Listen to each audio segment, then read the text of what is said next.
વડોદરા સ્ટેટના મહારાજા સયાજીરાવ ગાયકવાડની એક વાત છે, હમણાં જ ક્યાંક મેં વાંચેલી હતી. એમનો જન્મદિવસ હતો. એ પહેલાં સયાજીરાવ ગાયકવાડે પોતાના સમગ્ર સ્ટેટની અંદર શિક્ષણ નિશ્ચિત કરેલું હતું.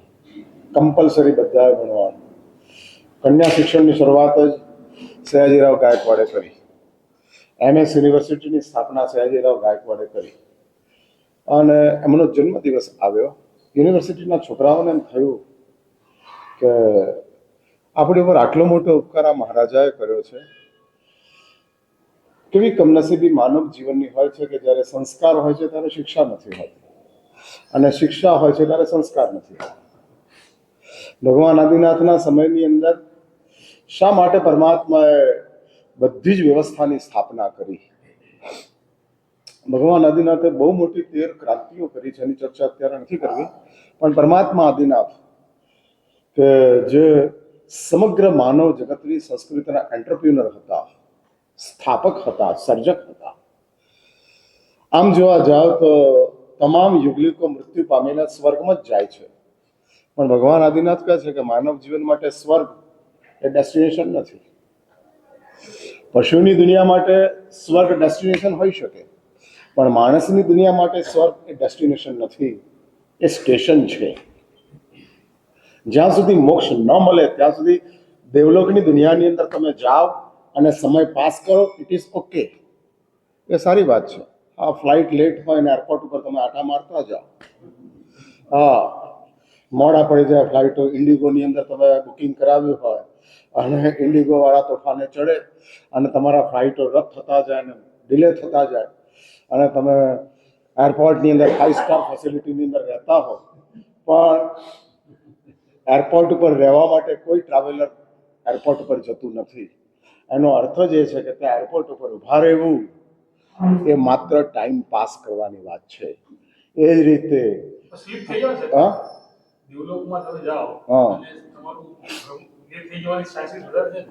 ભાઈ, પશુઓની દુનિયા કરતા દેવલોકની અંદર સ્લીપ થવાના ચાન્સીસ વધુ હોવા છતાંય પીડાના જે ભયાનકતાઓ છે, એક વાત સમજી રાખજો, જ્યારે પીડા હોય છે ને ત્યારે રૌદ્ર ધ્યાન હોય છે અને જ્યારે સ્લીપ થવાની વાત હોય છે ત્યારે આર્ત ધ્યાન હોય છે.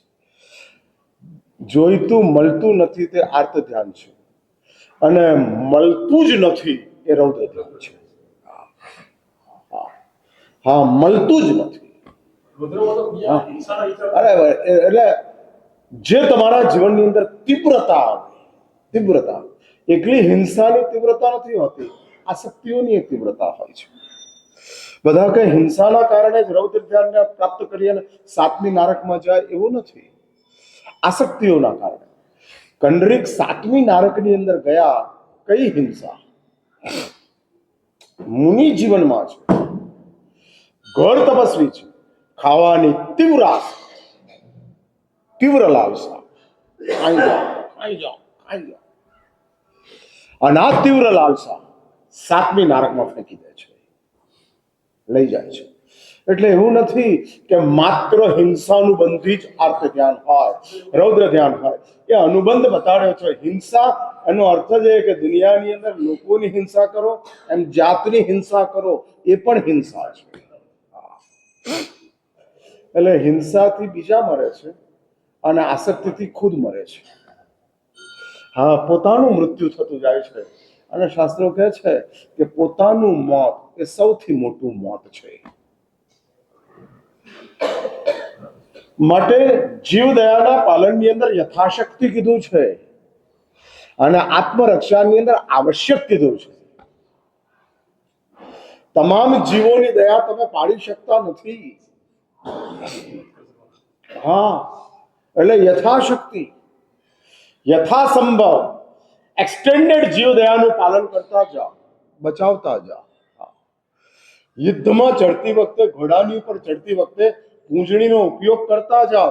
મારવાના તો સૈનિકોને જ છે, સમજ્યા તમે? હા, એટલે ઘોડાની પલાળની ઉપર બેઠેલા વિકલેન્દ્રિય જીવો જે છે, કીડી મંકોડા કે મચ્છર વગેરે, એ જીવોને પૂંછડીથી દૂર કરો, પણ એની ઉપર બેસી અને સૈનિકે તલવાર ચલાવવાની છે, ભાલા ચલાવવાના છે, તીર કામઠા ચલાવવાના છે, એના દ્વારા કોને કીડી મંકોડીને મારવાના છે, ગાય ભેંસને મારવાના છે? ના, સૈનિકોને મારવાના છે. એટલે સૈનિકને માટે યથાસંભવ જીવદયા, એટલે તમે પલાણની ઉપર રહેલા નિર્દોષ અને નિરપરાધી જીવોને બચાવો, એ તમારી જીવદયા છે. હા, કાચું પાણી પીનારાને પાણી ગાળીને પીવું એ જીવદયા છે. ઉકાળેલું પાણી પીનારાઓએ રાત્રે થતાની સાથે, સૂર્ય અસ્ત થતાની સાથે પાણી છોડી દેવું જીવદયા છે. એટલે આ યથાશક્તિ જીવદયા છે. જરૂરિયાત નથી તો નથી કરવા, જરૂરિયાત છે તો અમે મૌન છીએ. હા, અમે મૌન છીએ. અમે સંમતિ નથી આપતા, પણ અમે મૌન છીએ. અને તમે મૌનને સંમતિ સમજી લેતા હો તો એ તમારી સમજ છે. હા, સમજનો અર્થ છે કે સ્વાર્થ અને પરાર્થ બંને ભેગા થાય ત્યારે સમજ આવે. હા, એકલો સ્વાર્થ હોય ત્યારે સંજ્ઞા આવે, અને સ્વાર્થ અને પરાર્થ બંને હોય ત્યારે સમજ આવે. હા, ત્યારે સમજ આવે. સ્વાર્થ અને પરાર્થ આ બંનેનું combination, matching is equal to સમજ. હા, હોય ને? હોય ને? હા, હવે તમે નીતિ પ્રમાણે ધન કમાવ છો, સ્વાર્થ પણ છે અને પરાર્થ પણ છે. હા, તમે નીતિથી ધન કમાવ છો એટલે તમે ભ્રષ્ટાચાર નથી કરતા, તમે અપ્રામાણિકતા નથી કરતા, તમે ડબલ ભાવ લેતા નથી, તમે સામેની વ્યક્તિની નાસમજીનો દુરુપયોગ કરતા નથી. આ તમારી નીતિમત્તા છે, પ્રામાણિકતા છે. અને પ્રામાણિકતા એ પરાર્થ છે, અને કમાવું એ સ્વાર્થ છે. હા, હા, તો પણ એ સ્વાર્થ એટલે હું જે સ્વાર્થ કહું છું ને, આત્માના સ્વાર્થમાં પરાર્થ આવે છે, જીવનના સ્વાર્થની અંદર સ્વાર્થ આવે છે. તમે નાના સવાલો પૂછતા છો તો હડાઠામ જ પતી જશે. પછી હું આવતીકાલ પાછો છું નહીં. એટલે આ તો એક દાડાનો સેમ્પલ તમને આપવાનો હતો કે 5 વર્ષ પહેલા ચોમાસું કર્યું હતું, એનો એ જ હું છું. હા, there is no change. એટલા માટે ખાસ શૈલેષભાઈની ઈચ્છા હતી, સાહેબ એક વ્યાખ્યાન રાખો. હા, હવે ઘરમાં અનુપ જલોટા મહેમાન તરીકે આવે તો અમરીશભાઈની ઈચ્છા થાય ને કે એક ભજન સંભળાવે. હા, અનુપ જલોટા ઘરે આવ્યા હોય અને અમરીશભાઈના મહેમાન બન્યા હોય તો અમરીશભાઈને એવું થાય કે એકાદ ભજન અહીંથી લાગી લગન થઈ જાય, અને પછી અનુપ જલોટે સંભળાવવું પડે. એમ શૈલેષભાઈની ઈચ્છા હતી કે મહારાજ આવ્યા છે તો વ્યાખ્યાન સંભળાવી દે. હા, એટલે 4.5 વર્ષે બેટરી ચાર્જ થતી નથી, ડિસ્ચાર્જ રહે છે. એટલે 4.5 વર્ષ સુધી ચાર્જ બેટરી રહેતી હોય તો પછી બહુ મોટું કામ કહેવાય. એટલે આ બધું ઠીક છે વાત. એ ના મળતું હોય તો હોય, મળતું હોય તો હોય, બેટરીમાં કોઈ ફરક પડે એમ નથી. આ બધી ચાઇના મેડ છે. હા, એટલે તમે આમ પ્લગની અંદર સોકેટની અંદર પ્લગ નાખો, બેટરી પણ સ્વિચ ઓન કરતા જ નથી. એટલે તમે એમ કહો કે આમ બેટરી ચાર્જ થઈ રાખે, એટલે આ પણ સ્વિચ ઓન તો કર. એટલે કેબલ છે, કનેક્શન છે, બધું જ છે, પણ સ્વિચ, હા, એટલે સ્વિચ ઓન થતું જાય. સોલર બેઝમાં સ્વિચ ઓન તો કરવું જ પડે, એટલે એમાં કઈ ચાલતું નથી. એટલે ઠીક છે, આ બધું આપણે હા મારે સમજવું પડે ને કે તમને સંભળાવી દો. એટલે હું એ કહેવા માંગુ છું, આપણી પાસે એક એવી એક સ્થિતિ છે કે જે સ્થિતિની અંદર જ્યારે સંસ્કાર હતા ત્યારે શિક્ષા ન હતી, અને શિક્ષા ન હતી માટે મોક્ષ ન હતો. હા, મોક્ષ ન હતો. એટલે ભગવાન આદિનાથે ભાષાઓ પણ આપી, લિપિઓ પણ આપી, શિક્ષા વ્યવસ્થા આપી. સંસ્કાર હતા, લોકો સદાચારી હતા, લોકો કોઈ હિંસા, જૂઠ, ચોરી એવા કોઈ માર્ગોની અંદર જતા ન હતા, માટે તો સ્વર્ગ મળતો. પણ શિક્ષા નહીં હોવાના કારણે મોક્ષ નહોતો મળતો, અક્ષર જ્ઞાન જ નહોતું. અક્ષર જ્ઞાન જ ન હોય, શ્રુત જ ન હોય તો સિદ્ધશિલા ક્યાંથી મળે? અને વેરી ફર્સ્ટ કોઈ સૌથી પહેલા અવધિ જ્ઞાન થતું નથી. સૌથી પહેલા મતિ અને શ્રુત થાય પછી જ અવધિ આવે છે. એટલે આ સિસ્ટમ છે. અને શ્રુત જ્ઞાન જ નહોતું, એટલે સમગ્ર શ્રુત જ્ઞાન અને કહેવાતું હોય તો મતિ જ્ઞાન, આ બંનેના વર્તમાન અવસર પેઢી કાળની અંદર એન્ટરપ્રિન્યોર તરીકે ભગવાન આદિનાથ હતા. એટલે સંસ્કારની સાથે પ્રભુએ શિક્ષા મૂકી. હવે વર્તમાન સમયમાં કમનસીબી એ ઊભી થઈ કે શિક્ષા આવી ગઈ, સંસ્કાર ગાયબ થઈ ગયા. હા, અક્ષર જ્ઞાન મળી ગયું, શ્રુત જ્ઞાન પ્રાપ્ત થઈ ગયું, પણ સદાચાર, પ્રામાણિકતા, સ્વસ્થતા સમાપ્ત થઈ, જેને સંસ્કાર કહેવાય છે. હા, અને સંસ્કાર સમાપ્ત થઈ ગયા. શિક્ષા આવી ગઈ એટલે એકલી શિક્ષા પણ મોક્ષ ના આપે, એકલા સંસ્કાર પણ મોક્ષ ના આપે. શિક્ષા અને સંસ્કાર આ બંનેનો સમન્વય થાય ત્યારે મોક્ષના દરવાજા ખુલતા હોય છે. હા, મોક્ષ ત્યારે જ ખુલતો હોય છે. અને માણસ તરીકેના જીવનમાં મેં કીધું તેમ સ્વર્ગ એ એરપોર્ટ છે, ફ્લાઇટ નથી. એટલે તમે સમય પાસ કરી નાખો, પાછા તમારે ફ્લાઇટ પકડવા માટે માણસ તરીકેની જિંદગીમાં આપવું જ પડશે. એના સિવાય નહીં મળે. એટલે જ માણસ તરીકેના જીવનની અંદર આપણું લક્ષ્ય સ્વર્ગ નથી. ઇટ મીન્સ સુખ નથી. અને માટે જ શિક્ષાની વ્યવસ્થા સર સયાજીરાવ ગાયકવાડે છોકરાઓને આપી. અને છોકરાઓ કહે છે કે રાજાધિરાજનો આજે જન્મદિવસ છે, આપણે કંઈક નવું કરવું છે. એમને મોંઘી મોંઘી ભેટો આપો તો ઘણાએ આપવાના છે, એમાં આપણે આપવા જઈશું તો આપણી કોઈ ભેટ દેખાવાની નથી.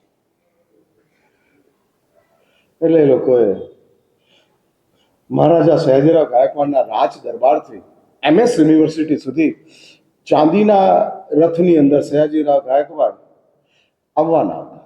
એટલે બગી એમની ચાંદીની હતી. હા, રૂપિયામાં ચાંદી મળતી હતી, એવી 3.5 લાખની નહોતી. એટલે હા, અને રૂપિયાની અંદર મળતી હતી, માટે જ આ ધૂપ અહીંયા ક્યાં રાખી?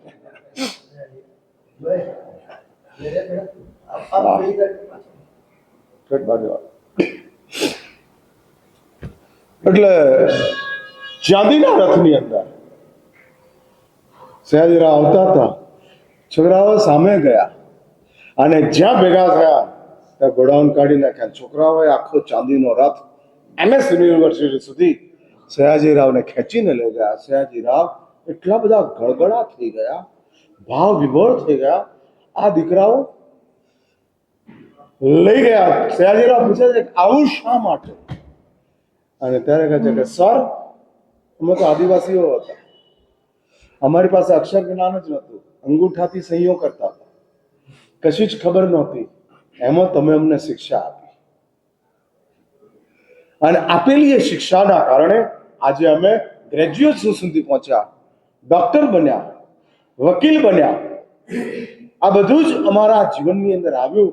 એનું કારણ આપ છો, અને એ આપના પ્રત્યેની તીવ્ર કૃતજ્ઞતાના કારણે આપણા ઉપકારની અંદરથી છૂટવા માટે નહીં, યાદ રાખવા માટે અમે આ ખેંચીને લાવ્યા. આ કૃતજ્ઞતા છે. હા, કૃતજ્ઞતા છે. શા માટે મંદિરની અંદર પ્રતિષ્ઠા એક જ વખત થાય અને ધજા દર વર્ષે ચડે, અને ધજાને સેલિબ્રેટ કરાય? હા, ફરી જેમ વિવાહ ન થાય એમ ફરી પ્રતિષ્ઠા થતી નથી. પુનઃ પ્રતિષ્ઠા એ હકીકતની અંદર સમાધાન છે.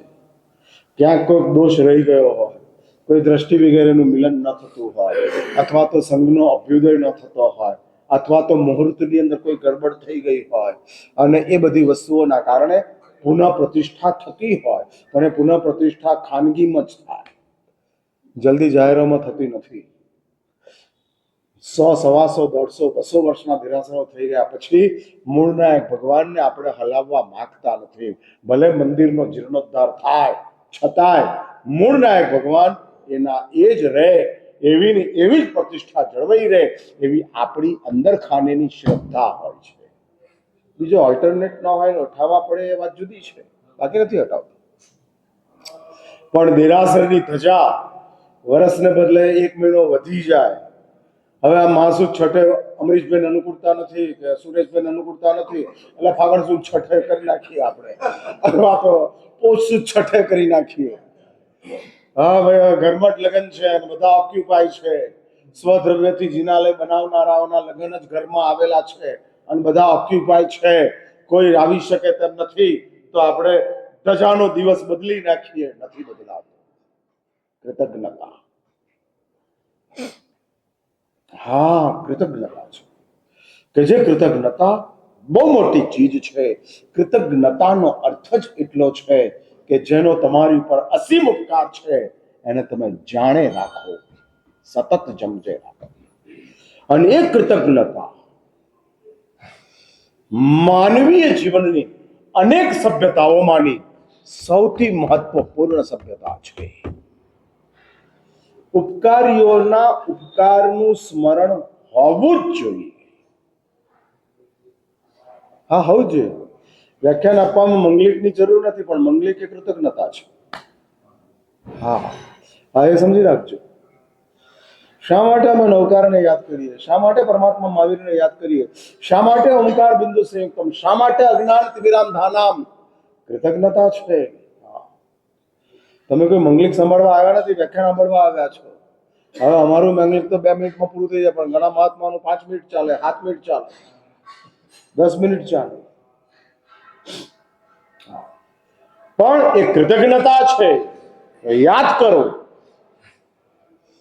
જેનો તમારી ઉપર અસીમ ઉપકાર છે. આ પાઠ સુધી પહોંચાડવાની અંદર, આ જીવની ઉપર શબ્દ મૂકવાની અંદર જે સદગુરુઓનો ઉપકાર છે એ ઉપકાર ભૂલાય જ નહીં. અને આ કૃતજ્ઞતા જે છે સ્મૃતિ પ્રાપ્ત થાય છે. એટલે આ માણસ તરીકેનું જીવન જે આપણને પ્રાપ્ત થયું છે એ સંજ્ઞાનું છે કે સમજનું છે?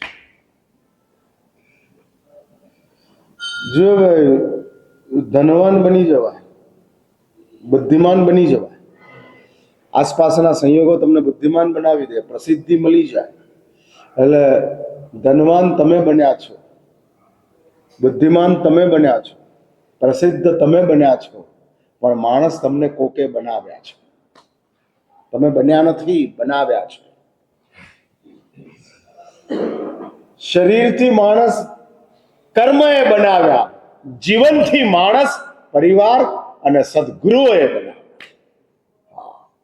એટલે માણસ તમે શરીરથી પણ બન્યા નથી, કર્મોએ બનાવ્યા છે. જેમાં તમારી મહેનત આ જન્મની અંદર કોઈ નથી, ગત જન્મોની છે. ધન કમાવામાં તમારી મહેનત તમને દેખાય છે, બુદ્ધિ મેળવવામાં તમારી મહેનત તમને દેખાય છે.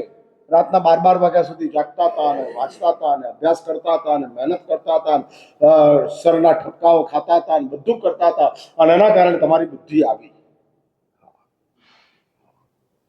સીધી સીધી બુદ્ધિ આવતી નથી, દુઃખી થયા પછી બુદ્ધિ આવે છે.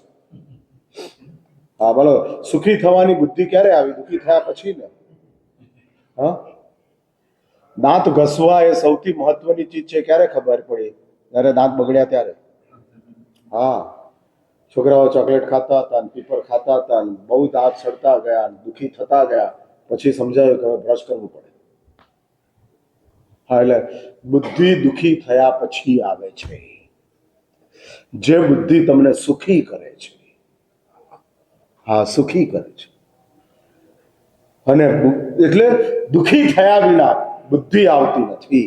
એટલે જ કહું છું કે બુદ્ધિ તમે મેળવી છે, ધન તમે મેળવ્યું છે, પ્રસિદ્ધિ તમે મેળવી છે, પણ જીવન અને માણસ તરીકેનું શરીર એ તમને કોકે આપ્યું છે. એટલે માણસ તમને કોકે બનાવ્યા છે.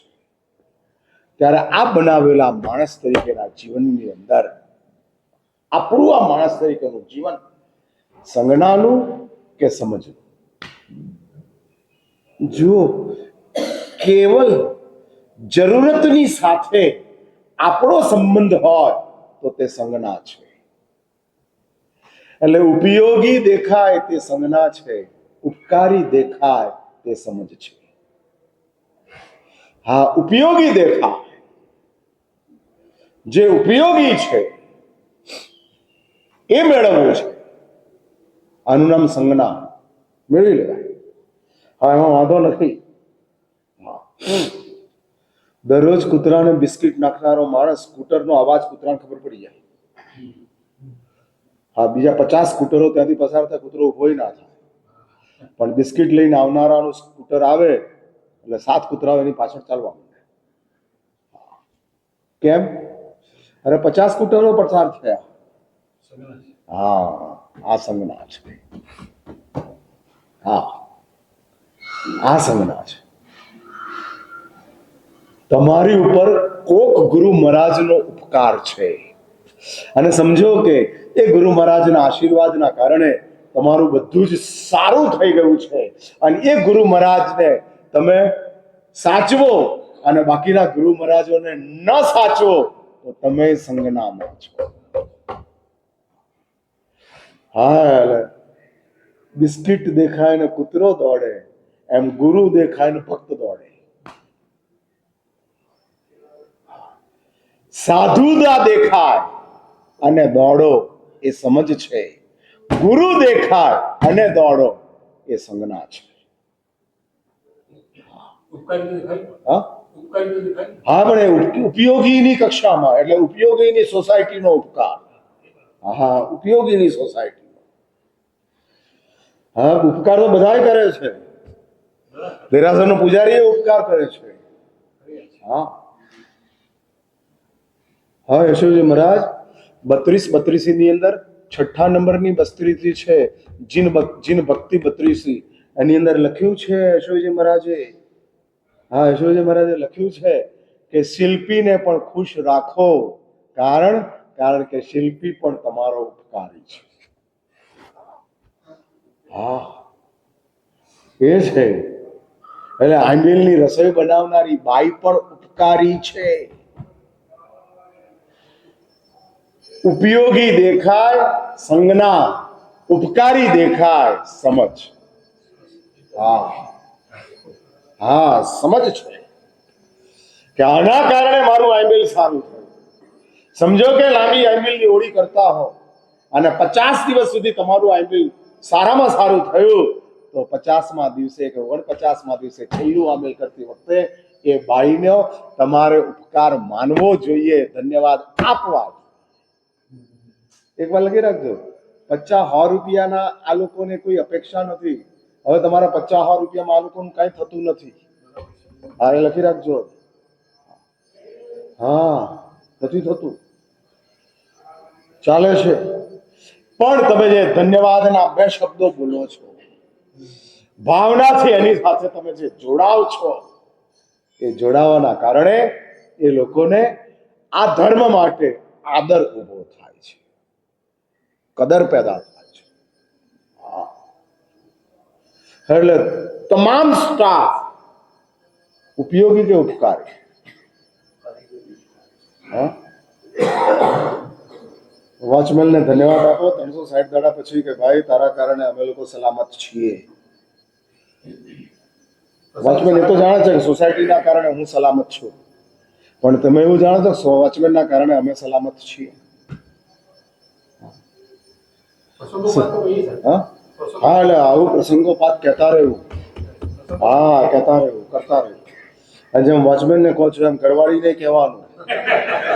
હા હા, રોજ કહો તોય વાંધો નહીં. હા, એટલે આપણી કમનસીબી છે કે સ્વજનોને આપણે ઉપયોગીના લિસ્ટમાં મૂક્યા છે અને આપણે ઉપકારીના લિસ્ટમાં આવીએ છીએ. હા હા, ઉપકારીના લિસ્ટમાં આપણો નંબર છે. હા દીકરો, તમે આવવાનો ઉભો ન થાય તો તમને ખોટું લાગે છે, હા તમને ખરાબ લાગે છે. કારણ કે હું ઉપકારી છું. કેમ સમજતો નથી? એટલે પણ પેલા છોકરાએ તને બાપ બનાવ્યો છે, હોત જ નહીં તો તું બાપ ક્યાંથી બનવાનો હતો? હા, કોઈ રેડીમેડ છોકરો તો લઈ આવતો નથી. અને એટલે જ હા માનવો પડે, નિશ્ચય દ્રષ્ટિથી માનવો પડે. વ્યવહાર દ્રષ્ટિથી બાપ મોટા છે, નિશ્ચય દ્રષ્ટિથી દીકરો ઉપકારી છે. હા, માટે જ શાસ્ત્રોએ ગુરુ અને શિષ્યની વચ્ચે સંઘાટક શબ્દ મૂક્યો છે. ગુરુ મોટા અને શિષ્ય નાનો ના. વ્યવહારની અંદર ગુરુ મોટા અને શિષ્ય નાનો, નિશ્ચયની અંદર બંને સહાયક છે એકબીજાના. હા, બાહ્ય જીવનની અંદર ગુરુને માટે શિષ્ય સહાયક છે, આંતરિક જીવનની અંદર શિષ્યને માટે ગુરુ સહાયક છે. હા, એટલે નિશ્ચયથી ગુરુ મોટા, હા ચાલતું જાય છે, અને વ્યવહારથી શિષ્યને એટલું જ વેઇટેજ મળવું જોઈએ. માટે શાસ્ત્રોએ સંઘાટક શબ્દ મૂક્યો છે. ગુરુનો અર્થ સંઘાટક, અને એ ગુરુ માત્ર એક જ ગચ્છાધિપતિ જે હોય કે જેનો અધિકાર આજ્ઞા કરવાનો છે. હા, એક જ ગચ્છાધિપતિ, એક જ ગુરુ. એટલે અમારા ગુરુ એક જ રાજેન્દ્ર સુરી મહારાજ, બાકી બધા જ 700 એકબીજાના સંઘાટક છે. હા, આ શાસ્ત્રોની અંદર વાત આવે છે, ઓગ્નિવૃત્તિ વગેરે ગ્રંથોની અંદર આ વાત મુકાયેલી છે.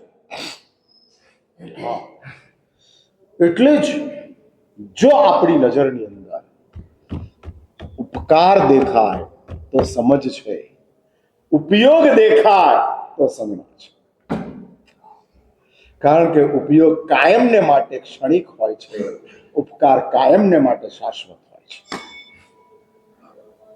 હા, એટલે જે ભૂમિકાની અંદર તમે પહોંચતા ગયા, ભૌતિક જગત, સામાજિક જગત, ધાર્મિક જગત, આધ્યાત્મિક જગત, જે ભૂમિકાની અંદર તમે પહોંચતા ગયા, એ તમામ ભૂમિકાઓની અંદર ઉપકારનું દર્શન, એક વાત બહુ સ્પષ્ટ છે, ઉપયોગનું દર્શન એ સંસાર છે, ઉપકારનું દર્શન એ અધ્યાત્મ છે. હા, અધ્યાત્મ માટે જ તત્વાર્થ સૂત્રની અંદર ભગવાન ઉમાસ્વાતીજી મહારાજ સૂત્ર મૂકે છે, પરસ્પર ઉપગ્રહ જીવાના. જીવોનો એકબીજાની ઉપર ઉપકાર છે. એટલે એક વાર સમજો, જળનો ઉપયોગ હોય, જીવનો ઉપકાર. એટલે પત્નીના શરીરનો તમે ઉપયોગ કરો છો, પત્નીનો તો તમારી પર ઉપકાર જ છે.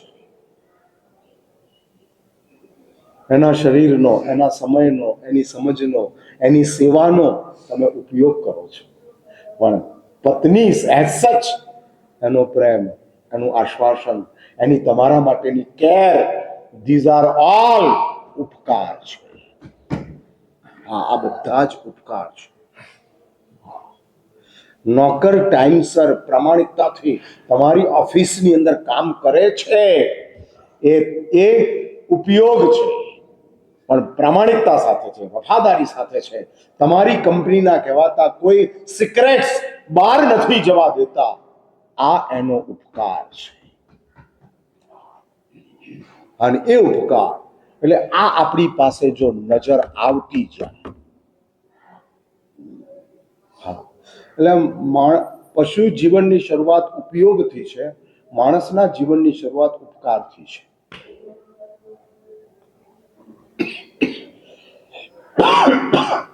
અને ભગવાન આદિનાથના પહેલા માણસો પણ ઉપયોગમાં જ જીવતા હતા, ઉપકારમાં આવતા જ નહોતા. યુગલિકો જ હતા. કોઈ દીકરાઓ મા બાપને પગે નહોતા લાગતા. હા, જેમ પશુઓના બચ્ચાઓ મોટા થઈ જતા હતા, એમ યુગલિક માનવોના સંતાનો મોટા થઈ જતા હતા. કરાતા નહોતા, થઈ જતા. હા, સ્વાભાવિક. એ લોકોનું બધું જ પ્રાકૃતિક ચાલતું હતું, પ્રાકૃતિક. અને એ જ રીતે આખી વ્યવસ્થા ચાલતી હતી. એમાં પરમાત્મા આદિનાથે ઉપયોગની ભૂમિકાથી આગળ વધારી ઉપકારની ભૂમિકા માણસ જીવનની અંદર ઇન્સ્ટોલ કરી. કૂતરો અનાદિકાળથી ભસતો જ હતો, એટલે વફાદારીથી ભસે છે એવું ભૂલી જાવ તમે. હા, અનાદિકાળથી સતત ચાલે છે. કારણ પશુઓની દુનિયામાં પ્રાયોરિટી ઉપયોગની છે અને માણસની દુનિયાની અંદર પ્રાયોરિટી ઉપકારની છે. અને એ ઉપકારની સમજ, ઉપકારની પરિભાષા આપણા જીવનની અંદર જેમ જેમ સૂક્ષ્મ થતી જાય, જેમ જેમ સૂક્ષ્મ થતી જાય, અરિહંતોનો ઉપકાર મહત્વનો છે, પણ સિદ્ધોનો ઉપકાર મોટો છે. મહત્વને સમજવા માટે મોટા જોઈએ, ત્યારે મહત્વ સમજાય છે. 500 ની નોટ મહત્વની છે, પણ 500 ની નોટ સમજાવનારો મોટો છે. સમજ્યા તમે મારી વાત? હા, એટલે નાનકડા બાળકના હાથની અંદર કોઈન મૂકો ને તો જ એને મોટો લાગે, નોટ મોટી ન લાગે. હા, નોટ મોટી નથી લાગતી, કોઈન મોટો લાગે છે. પણ કોઈ મોટો એમ કે 5ના કોઈન કરતા 500 ની નોટ વધારે મૂલ્યવાન કહેવાય. પછી દીકરો કાન પકડે કે આ વાત સાચી, અને પછી એ 500 ની નોટ પકડે. એટલે મહત્વને સમજવા માટે મોટા જોઈએ. અરિહંતોનો ઉપકાર મહત્વનો છે. ધન ધન શ્રી અરિહંત ને રે, જેને ઓળખાવ્યો લોક સલોણા. પણ આ લોકને ઓળખવા માટેનો મોટો ઉપકાર તો સિદ્ધ ભગવંતોએ કરેલો છે.